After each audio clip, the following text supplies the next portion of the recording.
Sir, आप बहुत सारी गाड़ियाँ चलाते रहते हैं, एसयूवी, सेडान। आपको कौन-सी कंपनी है या किस तरह की गाड़ियों में दिक्कतें ज़्यादा लग रही हैं? कौन-सी ऐसी गाड़ियाँ हैं जिसमें दिक्कतें कम लग रही हैं?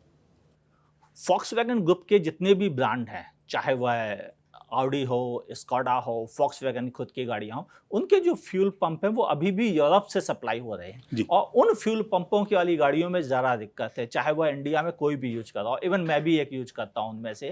तो दिक्कतें हैं, उसका इलाज सिर्फ़ यही है कि आपको 10,000 से 12-15,000 किलोमीटर चलने के बाद तुरंत जाइए, अपना टैंक क्लीन कराइए, फ्यूल पंप को निकलवाइए बाहर, उसको प्रॉपर क्लीन कराइए और उसको ड्राई जब हो जाए सब चीज़ें तब उनको यूज़ करिए और इंजेक्टर को भी क्लीन कराइए। जब ये सारी चीज़ें क्लीन हो जाएँगी तो आगे 10 से 15,000 किलोमीटर में उनको दिक्कतें नहीं आएँगी। बाकी जो दूसरी कंपनी की कारें यूज़ कर रहे हैं वो भले 15 से 20,000 किलोमीटर पे ये पैकेज अपनाएँ। लेकिन इन ब्रांड्स वाले लोगों को थोड़ा ज़्यादा ध्यान देना पड़ेगा।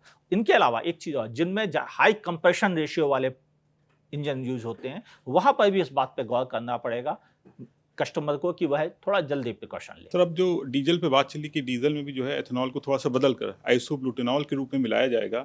इसकी कुछ सरकार तैयारी कर रही है? क्या इससे भी इस तरीके की हम दिक्कतें देखेंगे जो पेट्रोल की गाड़ियों में हम देखने को मिल रही है अभी?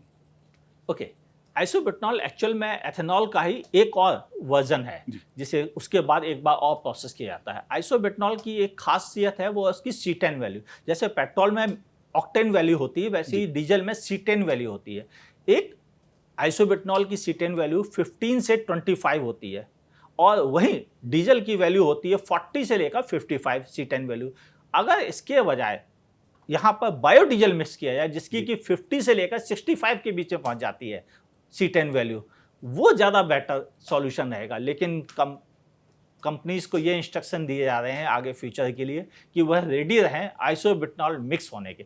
हालांकि गडकरी ने एक हिंट दिया था एक इंटरव्यू में कि उन्होंने पायलट प्रोजेक्ट जारी कर दिया है। जी। मेरे पास भी इंफॉर्मेशन थी कि पायलट प्रोजेक्ट जारी हो गया, लेकिन मैंने जिस दिन पहली बार अनाउंस किया था उसके 3 दिन बाद ही गडकरी ने ऑफिशियल एक्सेप्ट कर लिया कि हाँ, अब आइसोब्यूटेनॉल की टेस्टिंग जारी है और वह जल्द ही इसे मिक्सिंग के लिए ऑर्डर दे देंगे। अभी तक ये कहा गया है कि 5% मिक्सिंग 2030 तक दी जाए, लेकिन मुझे लगता है शायद ये इसे भी जल्दी कर देंगे क्योंकि आइसोब्यूटेनॉल एक्चुअल में एथेनॉल का ही बाद में तैयार किया हुआ एक वर्जन है। जबकि मेरी सलाह थी कि गवर्नमेंट बायोडीजल को ज़्यादा प्रेफरेंस दे और वह ज़्यादा C10 वैल्यू लेके आता है तो इंजन जल्दी खराब नहीं होंगे डीजल के। और डीजल एक्चुअल में देश का धड़कन है क्योंकि डीजल से ही देश चलता है।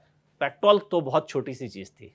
सर, जो आप बात कह रहे हैं कि डीज़ल देश की धड़कन है, डीज़ल से ही देश चलता है। जैसे हम पेट्रोल में देख रहे हैं इथेनॉल मिलने के बाद एवरेज कम हुआ है।